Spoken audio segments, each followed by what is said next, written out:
నమస్కారం. ఘంటారావానికి స్వాగతం. ముందుగా ప్రధానాంశాలు. వన మహోత్సవం మొక్కుబడి కార్యక్రమం కాదన్న సీఎం. పర్యావరణ హితంగా తీర్చిదిద్దే యజ్ఞమని వ్యాఖ్య.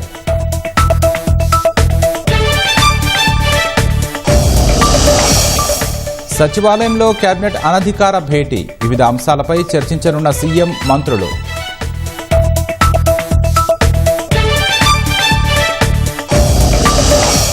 ఢిల్లీలో ఇవాళ శివసేన యూబీటీ పార్లమెంటరీ పార్టీ భేటీ. ఎంపీల తిరుగుబాటు నేపథ్యంలో ప్రాధాన్యం.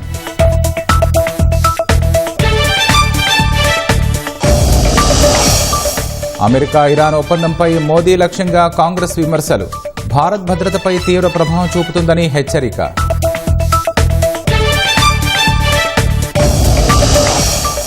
ఎట్టకేలకు పశ్చిమాసియాలో శాంతి పవనాలు. 14 అంశాలతో అమెరికా ఇరాన్ మధ్య కుదిరిన ఒప్పందం.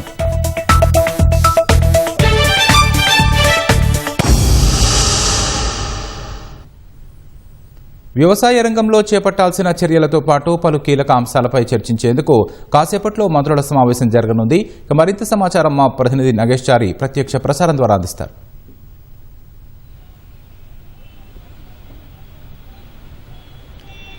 రాకేష్, ముఖ్యమంత్రి రేవంత్ రెడ్డి సచివాలయానికి చేరుకున్నారు. కాసేపట్లో కేబినెట్ అనధికారిక భేటీ జరగనుంది. అయితే రాష్ట్ర కేబినెట్ సమావేశమే జరపాలని మొదట అనుకున్నారు. అయితే పలు అంశాలు రాజకీయ అంశాలతో ముడిపడి ఉన్నందున ముందుగా మంత్రులు అనధికారికంగా సమావేశమై అందులో నిర్ణయాలు తీసుకున్న తర్వాత ప్రభుత్వ పరంగా అధికారికంగా నిర్ణయాలు తీసుకోవాలన్న ఆలోచనతో ముందుగా ఈరోజు మంత్రులతో సమావేశం కానున్నారు. కాసేపట్లో జరగనుంది.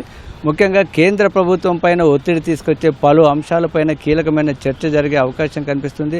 అదేవిధంగా రానున్నటువంటి వానాకాలం సీజను, రైతు బంధు వంటి అంశాలు, రైతు భరోసా వంటి అంశాలపైన ప్రధానంగా చర్చ జరగనుంది. ఈ నెల 26న మదిరలో రైతు భరోసా వానాకాలం సీజన్కు వేయాలని నిర్ణయించారు. అయితే గతంలో ఎకరాల వారీగా కాకుండా రైతుకు ఎంత ఉంటే అంత ఒకేసారి వారం రోజుల పాటు రాష్ట్ర వ్యాప్తంగా పూర్తి చేసి సుమారు 9,000 కోట్ల రూపాయలు చేయాలని ప్రాథమికంగా నిర్ణయించారు.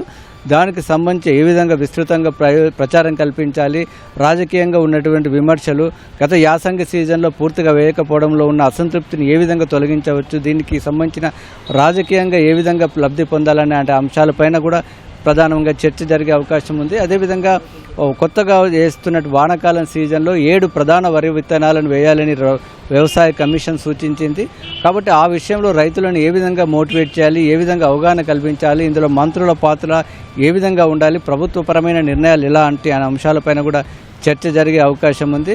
అంతేకాకుండా దీనికి సంబంధించి ప్రధానంగా రైతులకు సంబంధించి ఇంకా ఏ అంశాలు చేయాలి, రైతుల్లో ఉన్నటువంటి ప్రభుత్వం పైన ఉన్నటువంటి ఒపీనియన్ ఏ విధంగా ఉంది అనే అంశాలపైన కొంత ప్రాథమికంగా ఒక సర్వే రూపంలో కూడా సమాచారం సేకరించినట్టుగా తెలుస్తుంది. వాటి విషయాల ఆధారంగా రైతులకు ప్రభుత్వ పరంగా ఎలాంటి కార్యక్రమాలు ఉండాలనే అంశాలపైన కూడా చర్చించనున్నారు. ప్రభుత్వం ఏర్పడి 2.5 ఏళ్లు పూర్తయింది కాబట్టి ఈ 2.5 ఏళ్లలో ప్రభుత్వం మంత్రుల పనితీరు, అదేవిధంగా రానున్న కాలంలో మంత్రులు ఏ విధంగా వ్యవహరించాలి, ప్రభుత్వ పరంగా ఎలాంటి అంశాలు ఉండాలనే అంశంపైన ప్రధానంగా చర్చ జరగనుంది. ఇక ప్రధాన అంశం కేంద్ర ప్రభుత్వానికి సంబంధించి కేంద్ర ప్రభుత్వం పైన ఒత్తిడి తీసుకొచ్చే అంశాలను కూడా ప్రధానంగా చర్చ జరిగే అవకాశం కనిపిస్తుంది.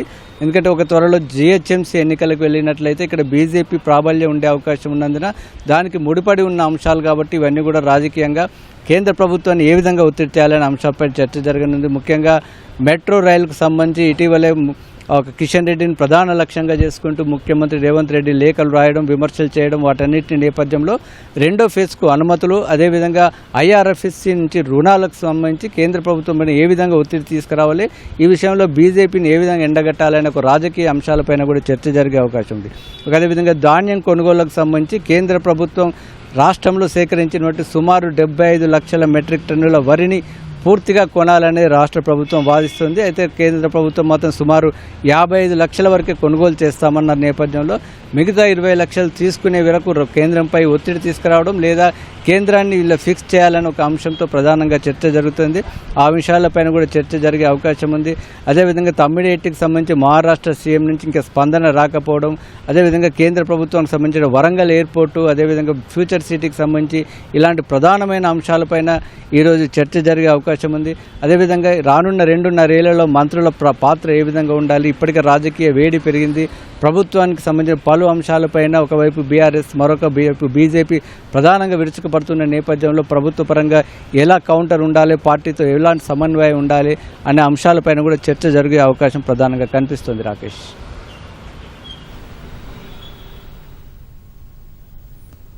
ధన్యవాదాలు నాగేష్ చారి.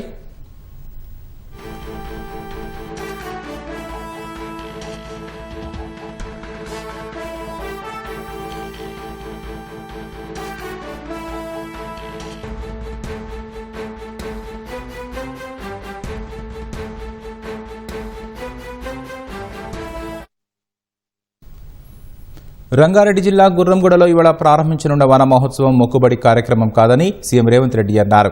మొక్కవోని పట్టుదలతో గత విధ్వంస సంఘటనల జ్ఞాపకాల నుంచి తీసుకున్న సంకల్పానికి ఫలితమని సామాజిక మాధ్యమం ఎక్స్లో పోస్టు చేశారు.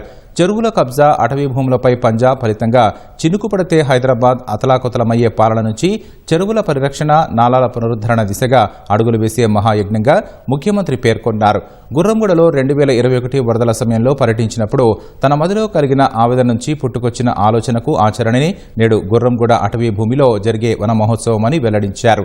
ప్రజాప్రభుత్వం బాధ్యతలు స్వీకరించిన తర్వాత కబ్జాదారులపై న్యాయ పోరాటం చేసి అటవీ భూములను రక్షిస్తున్నామని తెలిపారు.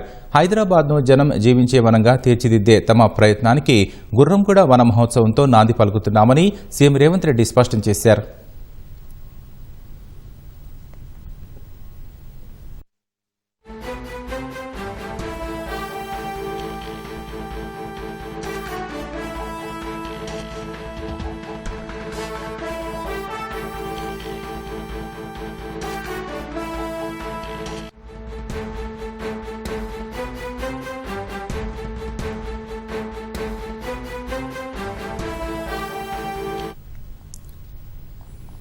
పట్టణాలు కాంక్రీటు అడవులుగా మారుతున్న క్రమంలో పచ్చదనం క్రమంగా కనుమరుగవుతోంది. స్వచ్ఛమైన గాలి, ఆరోగ్యకరమైన వాతావరణం కనుమరుగవుతున్న తరుణంలో సంగారెడ్డి జిల్లా జహీరాబాద్లో త్రివేణి వనం ఈకో పార్కు ఎటకేలకు ప్రారంభోత్సవానికి సిద్దమైంది. నేడు సీఎం రేవంత్ రెడ్డి వర్చువల్గా త్రివేణి వనం పార్కును ప్రారంభించనున్నారు. హైదరాబాద్ ముంబై జాతీయ రహదారి పక్కన 200 ఎకరాల విస్తీర్ణంలో అటవీశాఖ ఆధ్వర్యంలో ఈ అర్బన్ ఫారెస్ట్ పార్కును నిర్మించారు. మన జహీరాబాద్ పట్టణంలో మా అటవీ శాఖ ద్వారా ఫారెస్ట్ ఈకో పార్క్ త్రివేణి వనము ఉత్సవానికి సాయంత్రం 4 గంటలకు వర్చువల్ ఇనాగ్రేషన్ మన గౌరవనీయులైన చీఫ్ మినిస్టర్ రేవంత్ రెడ్డి గారి చేతుల మీదుగా సాయంత్రం 4 గంటలకు ప్రారంభం కానుంది. ఇది టోటల్ పార్క్ వచ్చేసి 210 ఎకరాలు. అందులో మనం 45 ఎకరాలకు టోటల్గా మనం ఫెన్సింగ్ వచ్చేసి 5.40 టోటల్ పెరిఫరీ చేయడం జరిగింది. అందులో టోటల్గా మనము ధ్యాన మందిరము, తర్వాత చిన్నపిల్లల ఆట స్థలము, security room, toilets, yoga shed, తర్వాత మనకు వాచ్ టవరు, గజోబో ఇవన్నీ కట్టడం కూడా అయిపోయినాయి. రాష్ట్ర ముఖ్యమంత్రి గారి చేతుల మీదుగా జహీరాబాద్ పట్టణంలోని ఫారెస్ట్ ఎకో పార్క్ ప్రారంభం చేయడం జరుగుతూ ఉంది వర్చువల్గా. దీని పేరు త్రివేణి వనంగా నామకరణం చేయబడింది. ఇట్టి పార్కు జహీరాబాద్ ప్రజలకు, జహీరాబాద్ పరిసర ప్రాంతాల గ్రామాల ప్రజలకు చాలా ఆహ్లాదకరంగా ఉంటుంది. ఎందుకంటే జహీరాబాద్ చుట్టుపక్కల చాలా ఇండస్ట్రీస్ ప్లస్ నిమ్స్ ఇప్పుడిప్పుడే వేగవంతంగా ఏర్పాటు చేయడం జరుగుతూ ఉంటుంది. కాబట్టి ఇక్కడ ఈ ప్రాంత ప్రజలకు ఈ యొక్క ఏకో పార్క్ చాలా ఆహ్లాదకరంగా, సౌకర్యంగా ఉంటుంది. చాలా రోజులుగా ఇట్టి పార్క్ నిర్మాణానికి ప్రజలు ఎదురు చూస్తూ ఉన్నారు. కరీంనగర్లో మంత్రి అడ్లూరి లక్ష్మణ్ మాట్లాడుతున్నారు. ప్రత్యక్ష ప్రసారం ద్వారా చూద్దాం. కుమారు గారు ఏదైతుందో సెక్రటరీగా పనిచేసిండు. మరి మీరిద్దరుగా చేతులు చూసుకున్నారు. అసలు నీకేమన్నా పూర్తిగా అవగాహన ఉండి మాట్లాడుతున్నావు, అవగాహన లేక మాట్లాడుతున్నావు? నువ్వు మేము మాట్లాడింది ఏంది? మీ నాయకుడే హరీష్ రావు గారు, మాజీ మంత్రి, 2,000 కోట్ల రూపాయల స్కామ్ జరిగింది. అడ్లూరి లక్ష్మణ్కు అవగాహన లేదు, పొన్నం ప్రభాకర్కు అవగాహన లేదు, వాళ్ళ మంత్రిత్వ శాఖలో ఏం జరుగుతుందో తెలియదని చెప్పి హేళనగా చిరుమందహాసంగా మాట్లాడుతుంటే ఎవరిని పరచకుండా మాట్లాడినాడు. దానికి జవాబు చెప్పుడు తప్ప సూటిగా జవాబు చెప్పినాం కదా. మేము డొంక తిరుగులు తిరగలే కదా. దమ్ము ధైర్యం ఉంటే ఇప్పటికైనా చెప్తున్నా, మళ్ళీ ఒకసారి ఇది మూడోసారి చెప్తున్నా. మొన్న హైదరాబాద్లో మాట్లాడినా, నిన్న కరీంనగర్లో మళ్ళీ ఇప్పుడు మాట్లాడుతున్నా.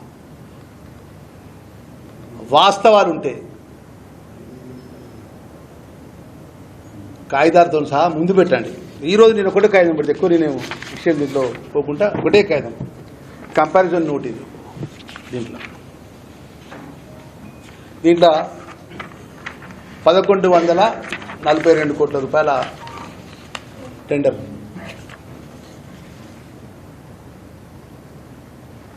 ఇదంతా మీకు కాపీ ఇస్తా. 683 కోట్ల రూపాయలేమో టెండర్, సుమారు టెండర్ వాల్యుయేషన్తో టెండర్ వెలువడం జరిగింది. మిగతా 500 కోట్ల రూపాయలేమో ప్రభుత్వ రంగ సంస్థలకు ప్రభుత్వ రేటు నిబంధనలకు అనుగుణంగా ఇవ్వడం జరిగింది. దీనికంటే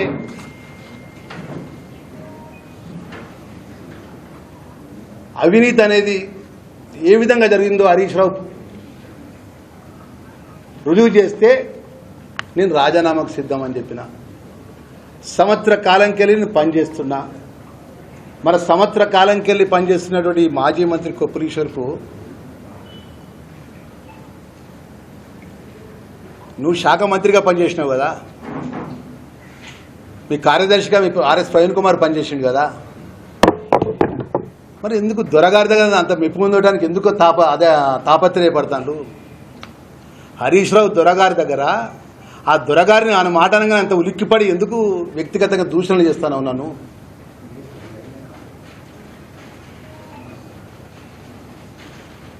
నిన్నగాక మొన్న సోషల్ వెల్ఫేర్ మినిస్టర్గా హరీష్ రావు గారు మాట్లాడిన దానికి జవాబు చెప్తే, ఇవాళ ఉదయం నీ నోటికి ఎంత స్తంత కింద పడి మీద పడి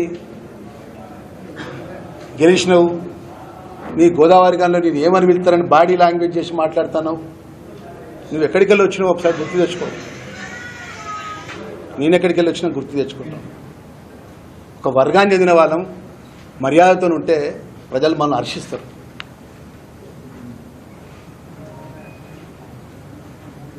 వాస్తవాలు ఏమని ఉంటే ఇప్పటికైనా చెప్తున్నా, మీ హరీష్ రావు గారి దగ్గరికి ఈ వాస్తవాలు కాగితాలు ఏమైనా ఉంటే తీసుకుపోయి ఇట్లా తీసుకుపోయి, ఇక అన్న నేను మంత్రిగా పనిచేసి, ఎందుకంటే ఆ మంత్రి శాఖలో పనిచేసిన అంతా కూడా ఆర్ఎస్ కుమార్, ప్రవీణ్ కుమార్ దగ్గర పనిచేసిన అధికారులే ఇప్పుడు పనిచేస్తాను.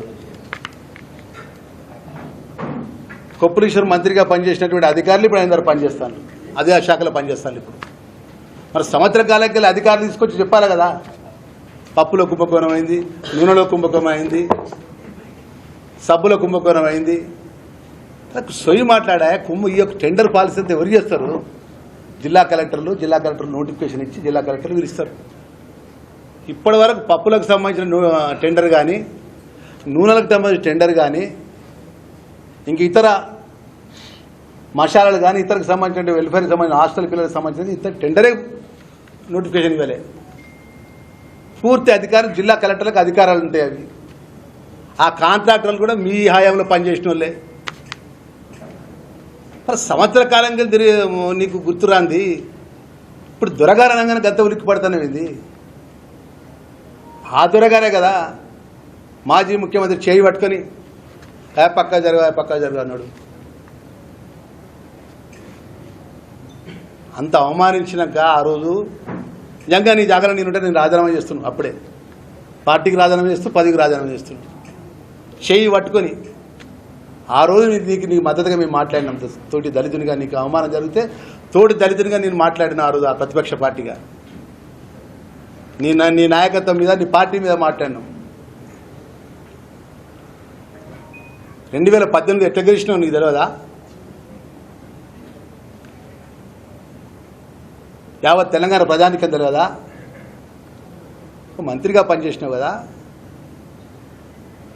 ఎలక్షన్కి సంబంధించిన పిటిషన్ కోర్టులో ఉన్నది కదా, ఈవీఎం మిషన్లకు సంబంధించిన స్ట్రాంగ్ రూమ్ తాళాలు పోతాయా? నువ్వు బాధ్యత గల మంత్రిగా ప్రభుత్వంలో పనిచేస్తున్నావు, ఈవీఎం తాళాలు మాయమని అంటే సమాధానం చెప్పినావు.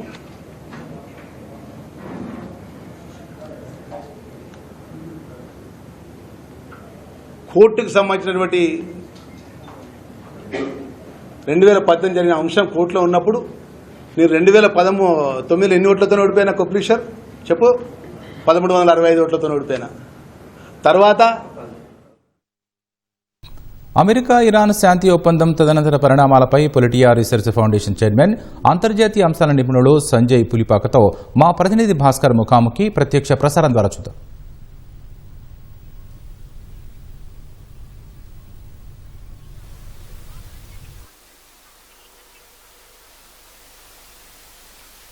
ఎట్టకేలకు అమెరికా ఇరాన్ యుద్ధం మధ్య శాంతి వీచిక వీచింది. ఈ యుద్ధానికి ముగింపు పలుకుతూ ఇరు దేశాల అధ్యక్షులు శాంతి ఒప్పందంపై సంతకాలు చేశారు. మరి తర్వాత ఏంటి అనేది ఇప్పుడు $1 మిలియన్ ప్రశ్నగా మారింది. ఏదైతే ఒప్పందంలో 14 అంశాలను ఇరు దేశాలు పాటిస్తాయా, లేకపోతే మధ్యలోనే ఈ యొక్క ఒప్పందం ముగుస్తుందా అనేది ఇప్పుడు $1 మిలియన్ ప్రశ్నగా మారింది. సో దీనిపై అలాగే ఇండియాకి ఉన్నగురే ప్రయోజనం ఏంటి, అలాగే చమురు ధరలు మళ్ళీ మునుపటి స్థాయికి వస్తాయా అనేది ఇప్పుడు సర్వత్రా ఆసక్తి అంశంగా మారింది. సో దీనిపైన మనతో మాట్లాడేందుకు అంతర్జాతీయ వ్యవహారాల నిపుణులు సంజయ్ పులిపాక గారు ఉన్నారు. వారిని అడిగి మరిన్ని విషయాలు తెలుసుకున్నాం. సార్ నమస్కారం. సార్ నమస్తే అండి. సో యుద్ధం అయితే మొత్తానికి ఆగింది, మరి తర్వాత ఏంటి అనేది ఇప్పుడు అంతటా చర్చనీయాంశమైన పరిస్థితి. సో ఎలా చూస్తారు ఈ యుద్ధాన్ని ఆగడాన్ని? ఓవరాల్గా చాలా మంచి పరిణామం అంటానండి. ఎందుకంటే మనం చూస్తున్నాం 3 నెలల పైగా దాదాపు 4 నెలల వరకు మరి జరిగిన యుద్ధం ఆగింది.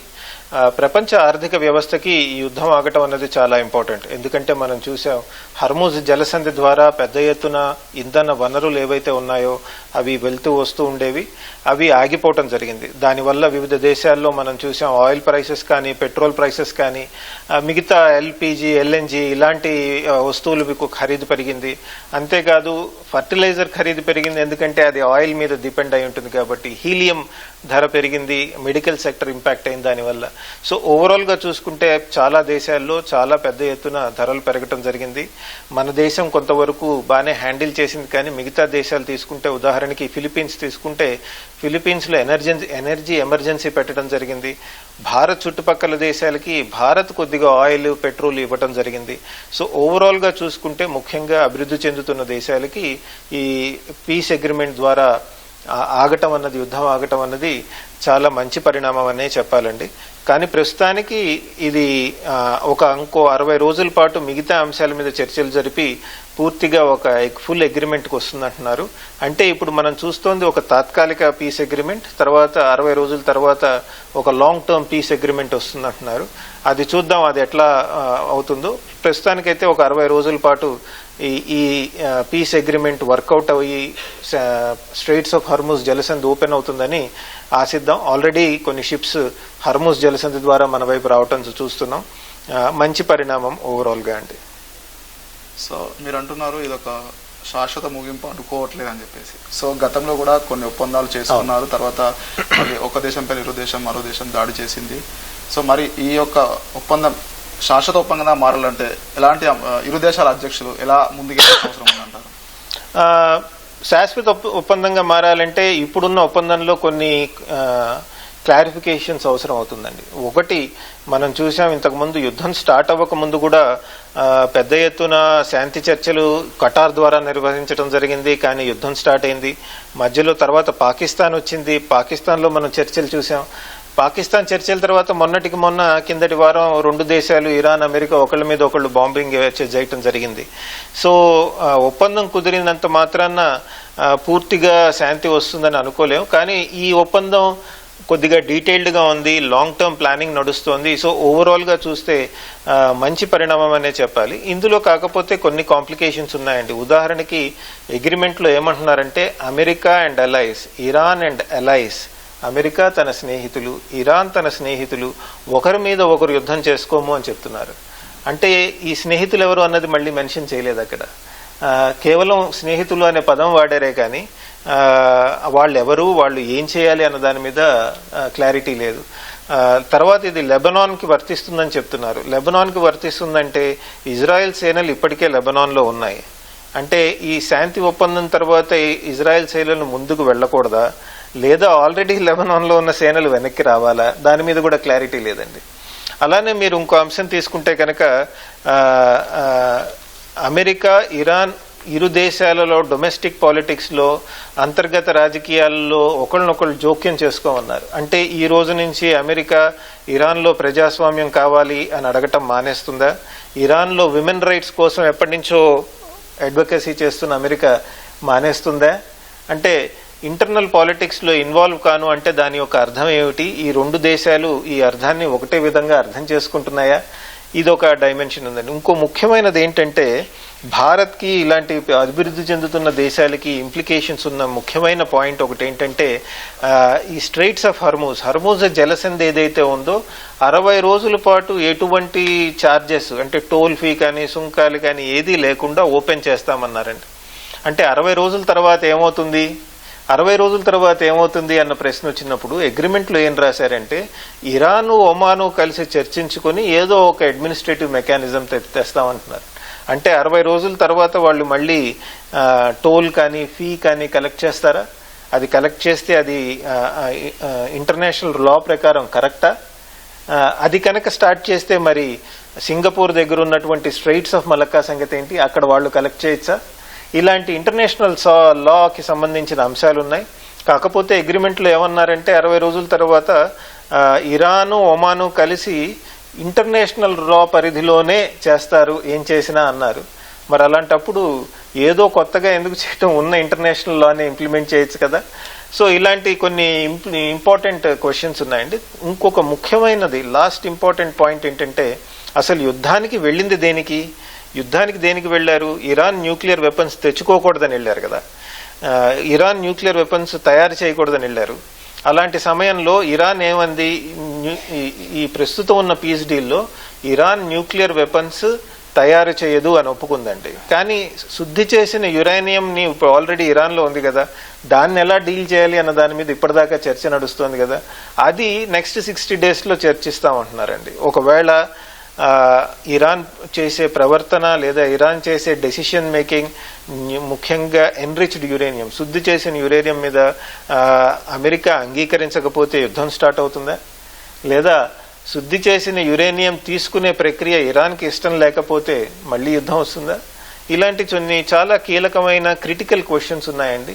ఆసిద్దాం వచ్చే 60 రోజుల్లో మళ్ళీ యుద్ధం చేసుకుని మళ్ళీ స్ట్రైట్స్ ఆఫ్ హర్మూజ్ జలసంధి మూసి అందరికంటే అభివృద్ధి చెందుతున్న దేశాలు కష్టపడుతున్నాయి. కాబట్టి నెక్స్ట్ 60 రోజుల్లో ఈ రెండు దేశాలు ఎంతో రేషనల్గా ఆలోచించి దూరదృష్టితో ఆలోచించి ప్రపంచ అభివృద్ధి దృష్టిలో పెట్టుకుని ఈ పీస్ డీల్ని లాంగ్ టర్మ్ పీస్ డీల్ చేస్తారని ఆశిద్దామండి.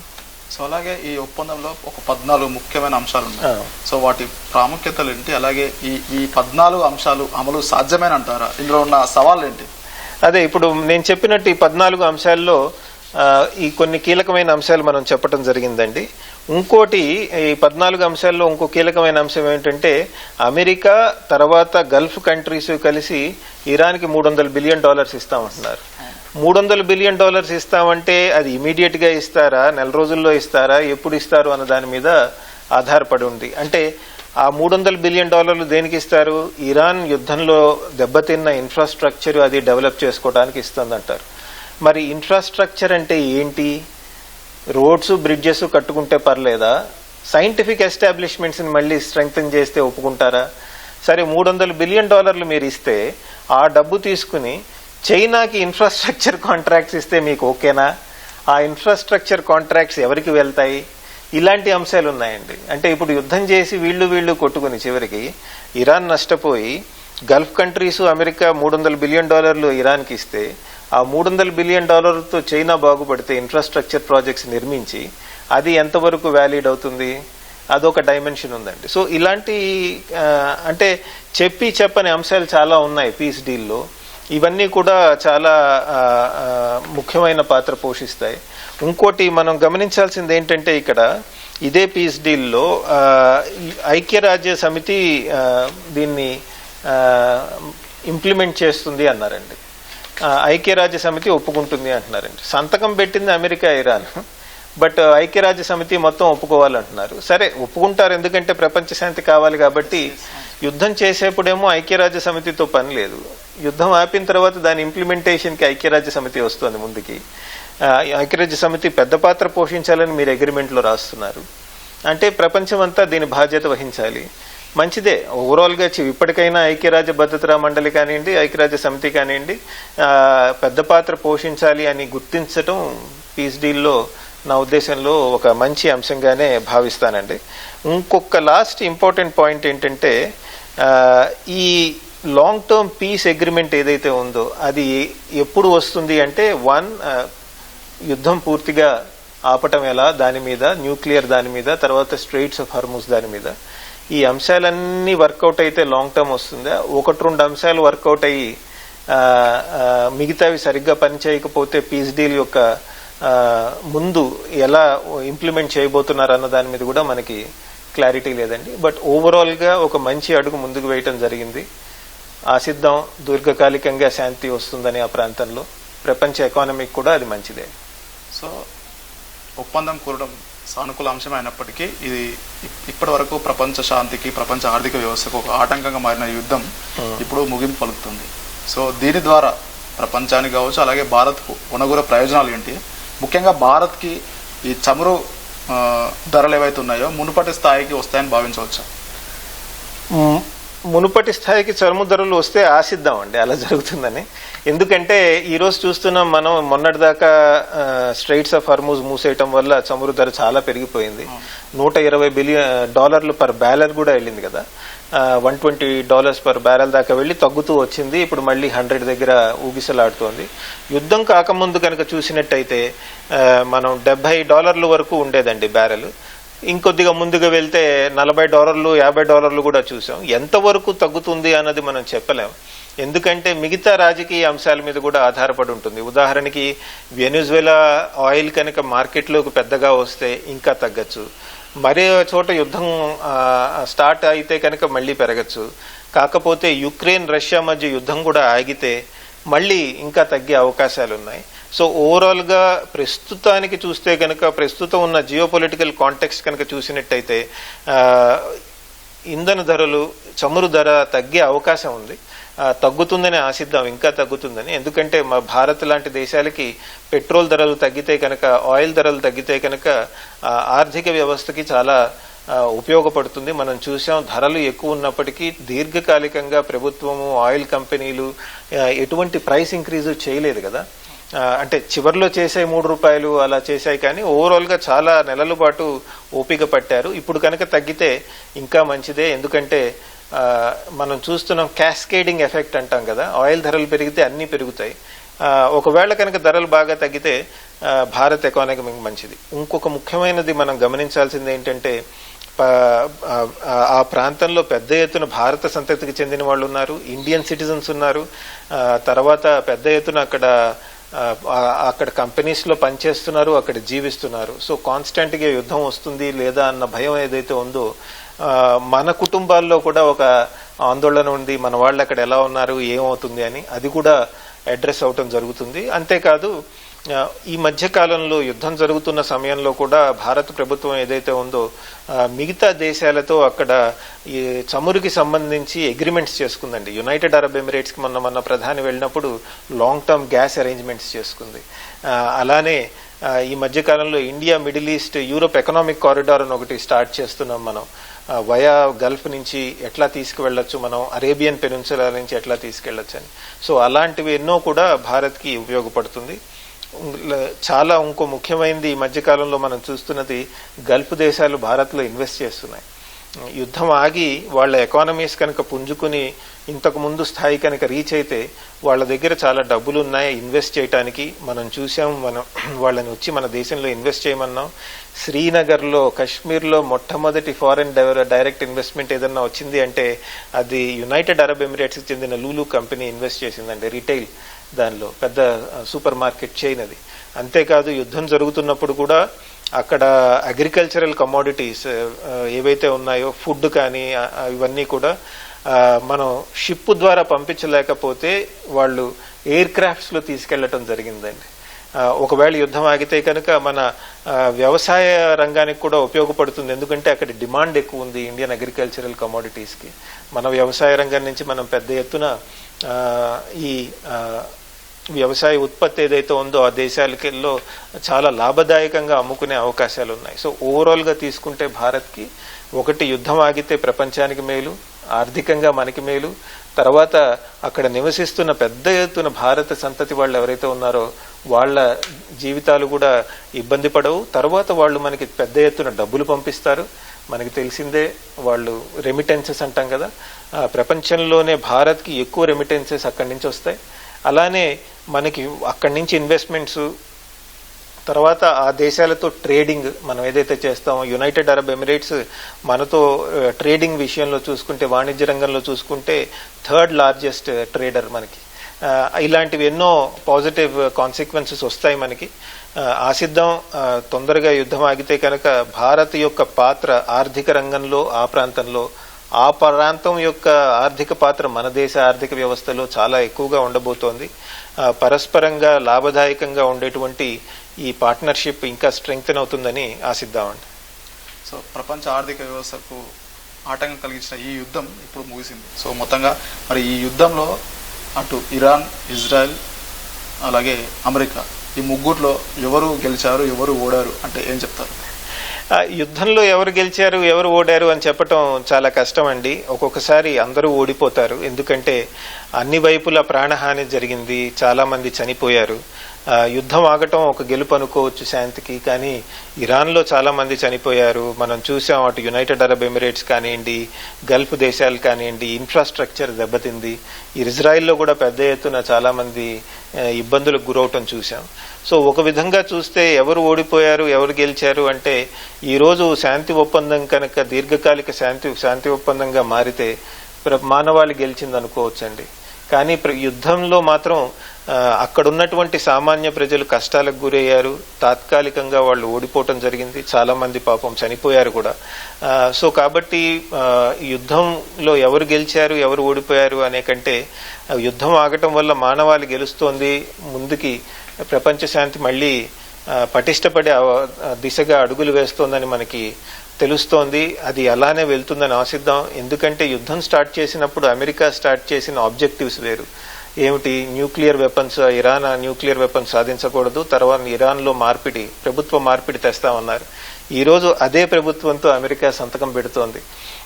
కాకపోతే అమెరికన్స్ ఏమంటారంటే, ఇంతకు ముందు నాయకత్వం అంతా పోయింది, అయతుల్లా అలీ ఖమేనీ చనిపోయారు, 40 మిలిటరీ కమాండర్స్ చనిపోయారని చెప్తున్నారు.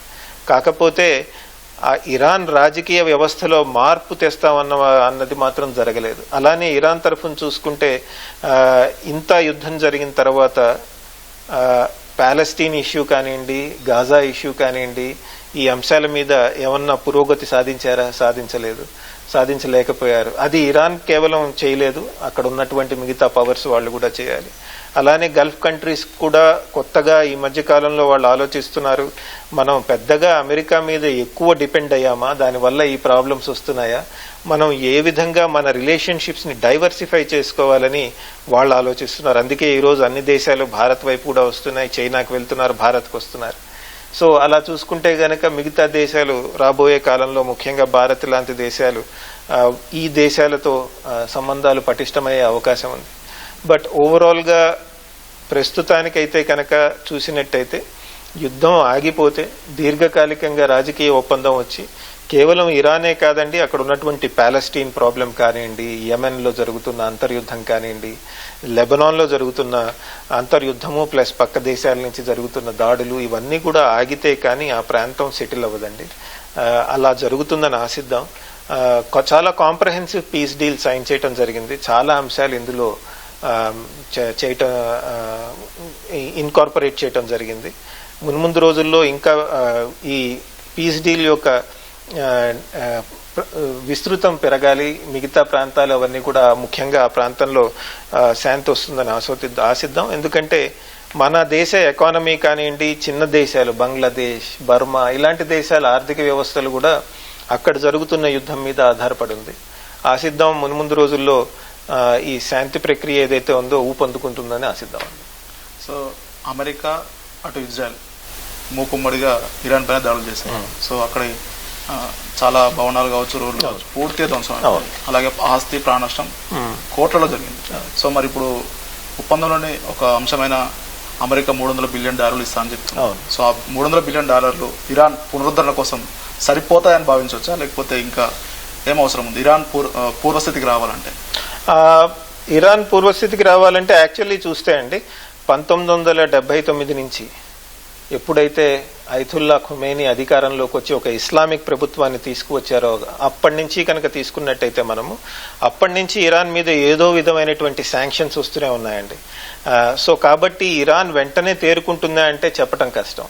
ఈ $300 బిలియన్ తాత్కాలిక ఉపశమనం ఇస్తాయి, కానీ లాంగ్ టర్మ్ ఎకనామిక్ గ్రోత్ కి సహాయపడుతుందా లేదా అనేది చెప్పడం కష్టం. ఎందుకంటే సరిపోదు $300 బిలియన్ జరిగిన డిస్ట్రక్షన్ కి. దానికి తర్వాత అక్కడ జరుగుతున్న గవర్నెన్స్ వల్ల కూడా చాలా డిస్ట్రక్షన్ నడిచింది, దానికి కూడా సరిపోదు.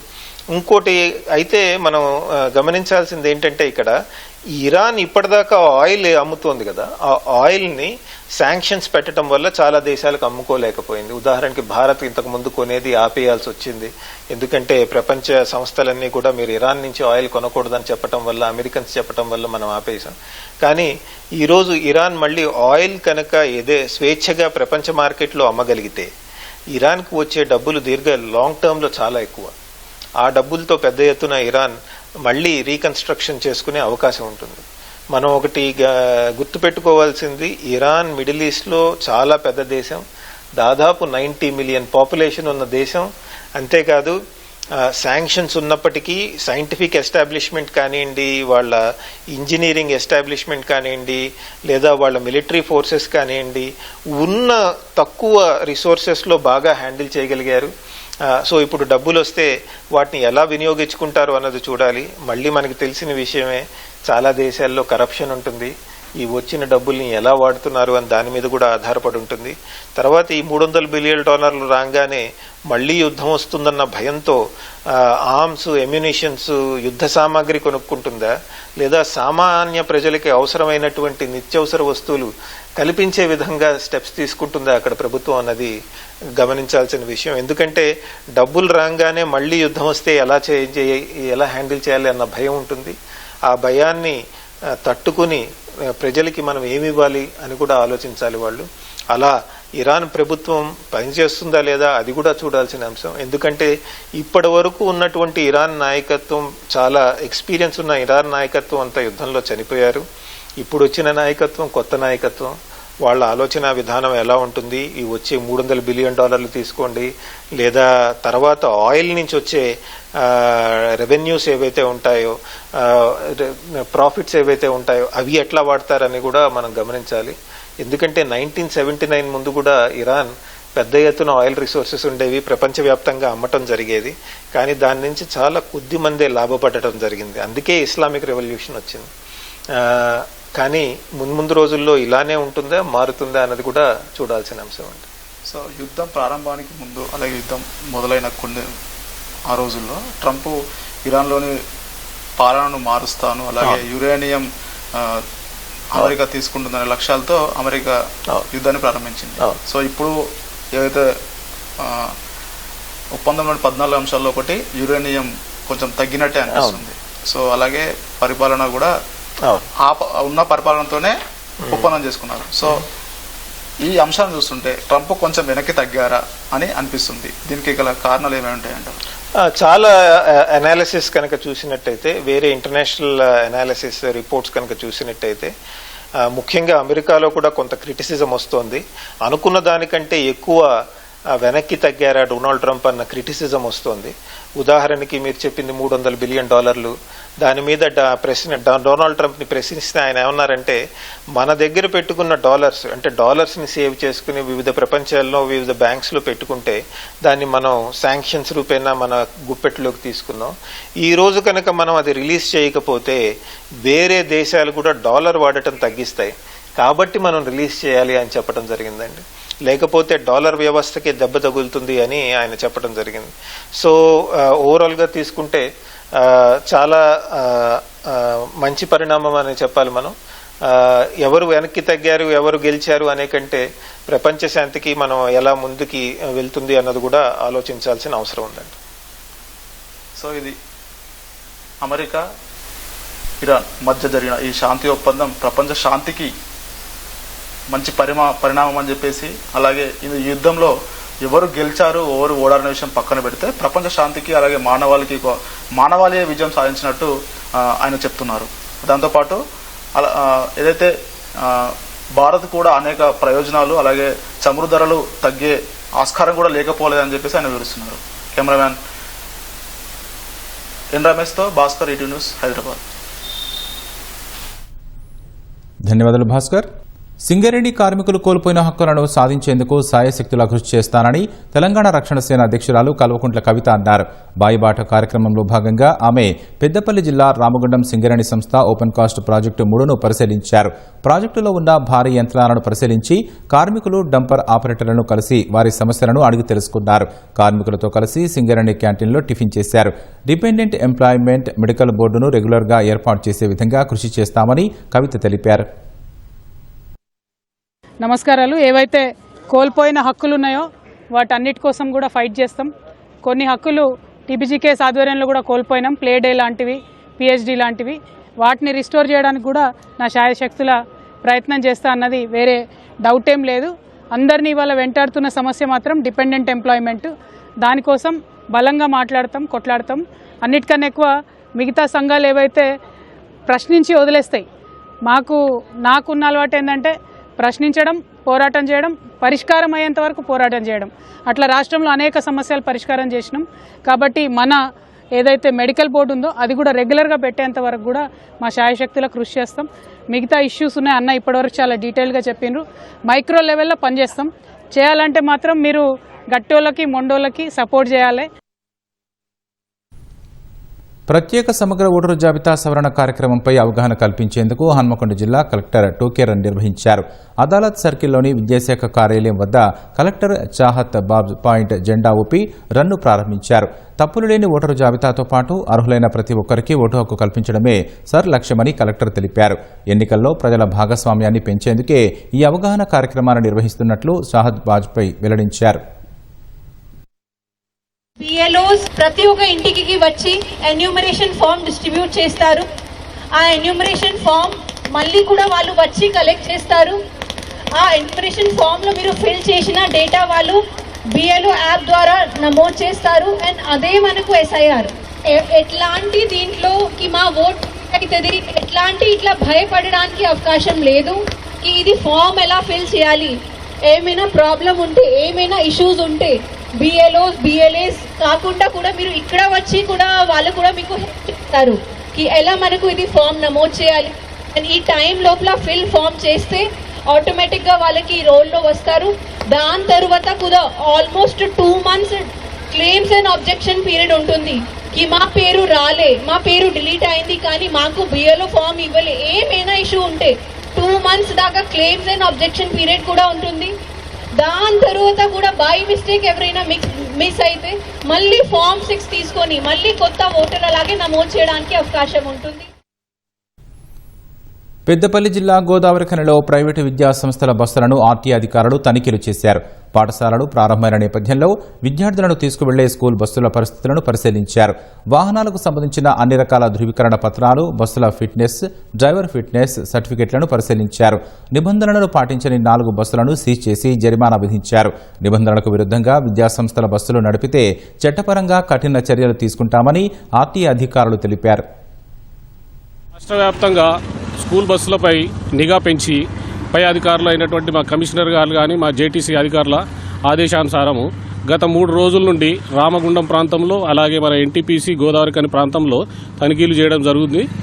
అందులో భాగంగా ఈరోజు ఒక 4 స్కూల్ బస్సులను సీజ్ చేయడం జరిగింది. 30 వాహనాలను తనిఖీ చేస్తే అందులో 4 బస్సులను సీజ్ చేయడం జరిగింది. అందులో 3 వాహనాలు ట్యాక్స్ లేకుండా తిరుగుతున్నాయి కాబట్టి వాటిని సీజ్ చేయడం జరిగింది. మిగతా ఇక్కడ మన ప్రాంతంలో తిరుగుతున్నటువంటి అన్ని స్కూల్ యాజమాన్యాలకు తెలిపేది ఏంటంటే సరైన పత్రాలు లేనిది వాహనాన్ని బయటకు తీయకూడదు. ప్రతి వాహనం ఫిట్నెస్ చేసుకొని తింపాలి. అలాగే ఓవర్లోడ్ అసలు వేయకూడదు. దాంతోపాటు ప్రికాషన్స్ బండిలో కంపల్సరీ ఫైర్ ఎగ్జాస్ట్ ఉండాలి, మెడికల్ కిట్ ఉండాలి, అలాగే అటెండెంట్ కూడా ఉండాలి. అటెండెంట్ కూడా తగిన జాగ్రత్తలు తీసుకోవాలి. పిల్లల్ని దింపి చిన్న పిల్లలు ఉంటే రోడ్ క్రాస్ చేసిన తర్వాతే మళ్ళీ వాహనంలో ఎక్కి పిల్లలందరినీ గమ్యస్థానాలకు చేర్చాలని యాజమాన్యాన్ని కోరుతున్నాం. మంచిర్యాల జిల్లా చెన్నూరులో గంజాయి విక్రయిస్తున్న నలుగురిని పోలీసులు పట్టుకున్నారు. చెన్నూరుకు చెందిన క్రాంతి, నితిన్తో పాటు మరో బాలుడు గంజాయికి అలవాటు పడ్డారని పోలీసులు తెలిపారు. కోటపల్లి మండలం ఎదుల బంధానికి చెందిన దీపక్ అనే వ్యక్తి నుంచి గంజాయిని కొనుగోలు చేస్తుండగా నిందితులను పట్టుకున్నట్లు చెప్పారు. వారి నుంచి 150 గ్రాముల గంజాయితో పాటు 1500 రూపాయల నగదును స్వాధీనం చేసుకున్నట్లు వెల్లడించారు. మధ్యాహ్నం 2 గంటల సమయంలో ఒక నలుగురు వ్యక్తులు చెరువు కట్ట సమీపంలో అనుమానాస్పదం కనిపించారు. వెంటనే వాళ్ళని పట్టుకొని చెక్ చేయగా వాళ్ళ దగ్గర 160 గ్రాముల గంజాయి, 2 గంజాయి దొరికింది. వెంటనే విచారించగా ఈ చెన్నూరు పట్టణానికి చెందిన నితిన్, క్రాంతి మరియు ఒక మైనర్ బాలుడు, ఈ ముగ్గురు గంజాయికి అలవాటు పడి తరచూ గంజాయి సేవిస్తూ వాళ్ళు ఈరోజు గంజాయి సేవించడానికి గాను ఎదురు బంధానికి చెందిన దీపక్ అనే యువకుని దగ్గర గంజాయి కొనుగోలు చేస్తుండగా పట్టుకున్నాం. సో వాళ్ళ వద్ద 160 గ్రాముల గంజాయి సీజ్ చేయడం జరిగింది. వీళ్ళని పంచనామా నిర్వహించిన అనంతరం ఇక్కడ పంచనామా చేసింది. వాళ్ళ దగ్గర నుంచి 160 గ్రాముల గంజాయి, ఒక బైకు, ఫోను, 1500 రూపాయలు క్యాష్ ఇవి సీజ్ చేయడం జరిగింది. వీళ్ళని రిమాండ్ పోలీసుని పట్టుకొచ్చి కేసు నమోదు చేసి రిమాండ్ నిమిత్తం గౌరవ కోర్టు ముందు హాజరుపరచడం జరుగుతుంది. అందానికి ఆత్మవిశ్వాసం తోడైతే సాధించలేనిది ఏదీ లేదని నిరూపిస్తున్నారు తెలుగు అమ్మాయి ఆశా దీపిక. బెంగళూరు వేదికగా జరిగిన మిస్సెస్ ఇండియా 2026 పోటీల్లో 30 మంది టాప్ మోడల్స్ ను వెనక్కి నెట్టి మిస్సెస్ ఇండియా 2026 కిరీటాన్ని కైవసం చేసుకున్నారు. ఓవైపు అమెరికాలో సాఫ్ట్వేర్ రంగంలో ఉద్యోగం చేస్తూనే మరోవైపు మిస్సెస్ వరల్డ్ పోటీలకు ఎంపికైన ఆశా దీపికతో మా ప్రతినిధి తిరుమలేశ్ ముఖాముఖి. మిసెస్ ఇండియా పోటీలో గెలిచి మిసెస్ వరల్డ్ పోటీలకు ఎంపికైన తెలుగు అమ్మాయి ఆశా దీపిక ప్రస్తుతం మనతో ఉన్నారు. అమెరికాలో ఏ రంగంలో పనిచేస్తున్న ఆశా దీపిక మోడలింగ్ రంగంలోకి ఎలా వచ్చారు, ఆమె ఎదుర్కొన్న సవాళ్ళు ఏంటి, ఆమె జర్నీ ఎలా సాగింది, భవిష్యత్తులో ఆమె ప్లాన్స్ ఏంటి, ఇలాంటి మరిన్ని వివరాలు ఆశా దీపిక మాటల్లోనే తెలుసుకున్నాం. మీరు మిసెస్ ఇండియా టైటిల్ గెలుచుకున్నందుకు మీకు శుభాకాంక్షలు. ఫీలింగ్ ఎలా ఉంది మేడం? అసలు మోడలింగ్ కానీ ప్యాజెంట్రీలోకి కానీ అసలు ఎప్పుడు వస్తానని నేను అనుకోలేదు. ఎప్పుడు నేనైతే చాలా చదువుకునేదాన్ని, తర్వాత బాగా జాబ్స్ చేయాలి, బిజినెసెస్ పెట్టాము. నేను ఒక చారిటీ ఆర్గనైజేషన్ కూడా యుఎస్లో పెట్టాను. సో దాంతో ఏంటంటే యుఎస్లో అది ఒక 10 years తర్వాత $1 million ఆర్గనైజేషన్ అయింది. సో అప్పుడు నాకు తెలిసిందనమాట, ఎప్పుడైతే మనము బిహైండ్ ద వాల్స్ ఎవరికి కనబడకుండా మనం వర్క్ చేసినప్పుడు మనం ఇంత చేయగలిగితే, ఒకవేళ మనము సోషల్ మీడియాలో కానీ అందరికీ తెలిస్తే ఇంకెంత వర్క్ చేయొచ్చు, ఎంత కాంట్రిబ్యూట్ చేయొచ్చు అని నాకు ఒక టెడెక్స్ టాక్, నేను చాలా బిజినెస్ టాక్స్, టెడెక్స్ టాక్స్ చూస్తాను. అప్పుడు అందులో ఒక మిస్సెస్ వరల్డ్ మన ఇండియా నుండి తను మాట్లాడడం అనేది విన్నప్పుడు నాకు అర్థమైంది ఏంటంటే తను ఎన్నో స్టేట్ గవర్నమెంట్స్ని, మన ఇండియాని కానీ డిఫరెంట్ నేషన్స్ని కానీ చాలా ఇన్ఫ్లుయెన్స్ చేసే పొజిషన్కి తను వచ్చింది. ఎందుకంటే తను ఇండియాని రిప్రజెంట్ చేయడమే కాకుండా మిస్సెస్ వరల్డ్ కూడా రిప్రజెంట్ చేస్తుంది. ఎందుకంటే షీ బికేమ్ మిస్సెస్ వరల్డ్. అసలు నాకు మిస్సెస్ అన్న కాన్సెప్ట్ ఉంది, మనకి మిస్ ఇండియా తెలుసు, మిస్సెస్ ఇండియా మిస్సెస్ వరల్డ్ అన్నది అసలు నాకు తెలియదు అనమాట. సో ఆ టెడెక్స్ టాక్ చూసినప్పుడు అరే చాలా చేయొచ్చు కదా మనం కూడా మిస్సెస్ ఇండియా అయితే అన్న ఉద్దేశంతో నేను జస్ట్ అప్లై చేశానండి 6 months బ్యాక్. అండ్ ఆడిషన్లో 1 dayలో సెలెక్ట్ అయిపోయాను. నాకే అర్థం కాలేదు, థింగ్స్ ఇంత ఫాస్ట్గా అయిపోయినాయి. Then now I'm Mrs India with Cosmos Queen. And just 2 weeks back మనకి బెంగళూరులో అయ్యింది. తెలుగు స్టేట్స్ నేను రిప్రజెంట్ చేస్తున్నాను. మన ఇండియాని ఇప్పుడు మిస్సెస్ వరల్డ్, యూనిటీ వరల్డ్ అన్న ఆర్గనైజేషన్లో సెప్టెంబర్లో రిప్రజెంట్ చేస్తున్నాను. సో నాకు చాలా చాలా హ్యాపీగా ఉందండి. మీ ఫ్యామిలీ బ్యాక్గ్రౌండ్ ఏంటి? నేను పుట్టింది తెనాలి అండి, బట్ పెరిగింది మొత్తం అంతా హైదరాబాదే. సో కంప్లీట్గా నా ఎడ్యుకేషన్ కానీ అంతా హైదరాబాద్లోనే జరిగింది. ఇక్కడ చదువుకున్నాక నేను యుఎస్లో ఫర్దర్ ఎడ్యుకేషన్కి వెళ్ళాను. మా పేరెంట్స్ అందరూ ఎడ్యుకేషన్ బ్యాక్గ్రౌండే. అండ్ మోడలింగ్లో బ్యాక్గ్రౌండ్ అసలు లేదండి. ఇంట్లో వాళ్ళకి కొత్త న్యూస్ అనమాట, చాలా కష్టంగా ఉంది, ఇష్టంగా ఉంది, అన్ని రకాల ఎమోషన్స్ చూపెడుతున్నారు.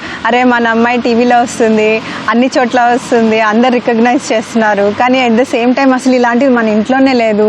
మా తాతగారు వచ్చేమో కవి అనమాట, ఆయన అష్టావధాని. ఇలా ఒక స్టేజ్ మీదకి వెళ్ళి మన ఇంట్లో నుండి ఒక అమ్మాయి ఇలా రిప్రజెంట్ చేస్తుంది అనేది వాళ్ళు అసలు తీసుకోలేకపోయారు స్టార్టింగ్లో. కానీ ఇప్పుడు ఏంటంటే రికగ్నిషన్ వస్తున్న కొద్దికి వాళ్ళు కూడా అసలు తిను ఎందుకు ఎఫర్ట్ పెడుతుంది, తిను ఎందుకు ఇంత కష్టపడుతుంది, తినకి వేరియస్ గవర్నమెంట్స్తో వర్క్ చేయాలన్న ఇంట్రెస్ట్తో తను చేస్తుంది అన్నది వాళ్ళు కూడా రికగ్నైజ్ చేస్తున్నారు. మీరు అమెరికాలో ఏ రంగంలో పనిచేస్తున్నా విన్నాం. ఏ రంగానికి ఈ మోడలింగ్కి అసలు సంబంధం ఏమాత్రం సంబంధం లేదు. అటువైపు నుంచి ఈ రంగంలోకి ఎలా వచ్చారు అసలు? నేను మొత్తం అంతా ఉంది బ్యాక్గ్రౌండ్ అంతా టెక్నాలజీ అండి. నేను ఒక లగ్జరీ బ్రాండ్ కూడా ఎస్టాబ్లిష్ చేశాను. ఆ లగ్జరీ బ్రాండ్లో వచ్చే ప్రాఫిట్స్ మొత్తము గ్లోబల్ హెల్త్ అండ్ ఎడ్యుకేషన్కి ఇవ్వాలి అన్న ఉద్దేశంతో, లైక్ రోలెక్స్ బ్రాండ్, రోలెక్స్ ఉందనుకోండి, అదొక చారిటీ ఆర్గనైజేషన్, అలాగే స్టార్ట్ అయింది. అలాగే నేను కూడా ఒక luxury brand charity purpose, purely charity purpose కోసం అని స్టార్ట్ చేశాను. అది కూడా AI డ్రివెనే. సో నా all related works, even non profit or the charity organisation యూఎస్లో ఎస్టాబ్లిష్ చేసింది కూడా కంప్లీట్లీ మేము ఆఫర్ చేసే online courses and it is also backed with AI. Only thing నాకు మోడలింగ్కి కనెక్ట్ అయ్యింది అంటే, నేను లాస్ట్ ఇయర్ హిమాచల్ ప్రదేశ్ గవర్నమెంట్ని కలవడానికి ఇండియా రావడం జరిగింది. సో అందులో ఒక 1 వీక్ అని నేను ఒక చిన్న సూట్ కేసుతో ఇండియా వచ్చాను అనమాట ఆ టైంలో. అండ్ హిమాచల్ ప్రదేశ్ గవర్నమెంట్తో కలుద్దామని వెళ్ళినప్పుడు నాకు ఈ ఆడిషన్లో సెలెక్ట్ అవ్వడం జరిగింది అదే టైంలో. I had to make a decision. Okay, నేను ఇప్పుడు ఇండియాలో ఉండి ఈ కాంటెస్ట్లో పార్టిసిపేట్ చేయాలా, లేకపోతే యూఎస్లో ఉండి మళ్ళీ బ్యాక్ జాబ్కి వెళ్ళాలా అని. ఆ టైంలో నేను ఏం చేశానంటే యూఎస్లో జాబ్ చేశాను, ఇండియా టైంలో నైట్ టైం మేల్కొని యూఎస్ జాబ్ చేశాను, డే టైంలో ఇక్కడ ప్రిపరేషన్ ప్యాజెంట్కి కూడా ఒక 1 మంత్ ఉండి నేను ప్రిపేర్ అయ్యి ఆ కంటెస్ట్కి కూడా వెళ్ళాను. అలా కనెక్ట్ అయ్యి ఇందులోకి రావడానికి కారణం అంటే మోడలింగ్, బ్యూటీ అన్న ఇంట్రెస్ట్ కాదండి. Mainly I want to contribute back. మనం ఎప్పుడైతే కెమెరా ముందు వస్తామో అప్పుడే మనం అందరికీ తెలుస్తాం, లేకపోతే మనల్ని ఎవరు రికగ్నైజ్ చేయరు, మనం చెప్పే మాటకు కూడా వాల్యూ ఉండదు. సో అందుకని నేను మోడలింగ్లోకి రావడం జరిగింది. ఏ విషయాలు పరిగణలోకి తీసుకుని మిమ్మల్ని ఎంపిక చేశారు? కాజ్ అండి, బికాజ్ ఐఎమ్ వెరీ క్లియర్. నేను మోడలింగ్లోకి ఎందుకు వచ్చాను, అసలు ఈ ప్యాజెంట్రీలోకి ఎందుకు వచ్చాను, నా లైఫే డైరెక్షన్ చేంజ్ చేసి ఇంత బోల్డ్ డెసిషన్ ఎందుకు తీసుకున్నానంటే సపోర్ట్ మై కాజెస్. నా పేరులాగా ఆశాదీపిక లాగా అందరి లైఫ్లో లైట్ తీసుకురావాలని అనుకునేదాన్ని. అదే నేను చేస్తున్నాను, అది కంటిన్యూ చేయాలి అని చెప్పి నేను ఇందులోకి వచ్చాను. So that is the main reason that I got selected as well. ఇప్పుడు మిస్సెస్ ఇండియా గెలుచుకున్నారు, సో మిస్సెస్ వరల్డ్కి వెళ్ళబోతున్నారు. సో ప్రిపరేషన్ ఏ విధంగా ఉంది మేడం? ప్రిపరేషన్ ఇప్పుడు మిస్సెస్ వరల్డ్కి సెప్టెంబర్లో ఉందండి, చాలా తక్కువ టైం ఉంది. It's 5 to 7 days event. ఇప్పుడు మిస్సెస్ ఇండియా గెలిచినందుకు నేను వేరే స్టేట్స్కి వెళ్ళి ఇండియా హెరిటేజ్ కల్చర్ ఎక్స్ప్లోర్ చేసి అవన్నీ కూడా క్యాప్చర్ చేసి మా ఆర్గనైజేషన్ వాళ్ళు మాకు టూర్ ఇస్తున్నారు అనమాట. ఆ ఇండియా టూరు చాలా యాక్టివిటీస్ ఉన్నాయి, but a lot of hard work that I need to do. ఇంకా జాబ్ కూడా చేస్తున్నాను, మా బిజినెసెస్ కూడా ఉన్నాయి. So with everybody support I have to work even more harder and I wish I win missus world as well. చాలా మంది ఆడవాళ్ళు పెళ్ళి అయిపోయిన తర్వాతకి ఇంటికే పరిమితం అవ్వడం, సో మేము ఏం చేయలేమని అనుకుంటాం. సో అలాంటి ఆడవాళ్ళకు మీరు ఎలాంటి మెసేజ్ ఇస్తారు? ఆడవాళ్ళనే కాదు, ఎవరైనా కానీ మిమ్మల్ని మీరు లిమిట్ చేసుకోవద్దు. మీరు ఏది చేయాలనుకుంటున్నారో కనీసం ట్రై చేయండి. ఇప్పుడు మీరు ట్రైయే చేయలేదనుకోండి, మీకు తెలీదు.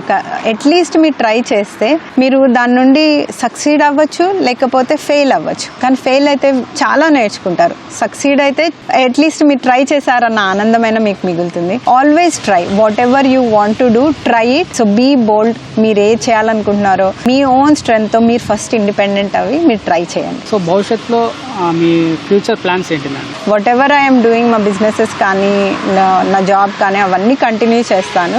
But at the same time I want to accelerate working with Indian governments. So ప్రతి స్టేట్ గవర్నమెంట్తో నేను వర్క్ చేయాలనుకుంటున్నాను కాబట్టి అది నేను ఈ టైటిల్ గెలుచుకోవడం వల్ల యూజ్ అవుతుంది అని నేను అనుకుంటున్నాను. And at the same time missus world win అయితే నేను డిఫరెంట్ నేషన్స్తో కూడా వర్క్ చేయాలనుకుంటున్నాను. సో ఇది మిస్సెస్ ఇండియా టైటిల్ గెలుచుకున్న ఆశాదీపిక గారు చెప్తున్నది. ఇప్పటికే ఆమె ఒకవైపు జాబ్ చేస్తూనే మరోవైపు ఈ మిస్సెస్ ఇండియా టైటిల్ గెలుచుకున్నారు. సెప్టెంబర్లో జరగబోయే మిస్సెస్ వరల్డ్ పోటీలో కూడా ఆమె విజయం సాధిస్తానని ఆమె అయితే చెప్తున్నారు. కెమెరా దాస్తో తిరుమలేష్, సిటీ న్యూస్, హైదరాబాద్.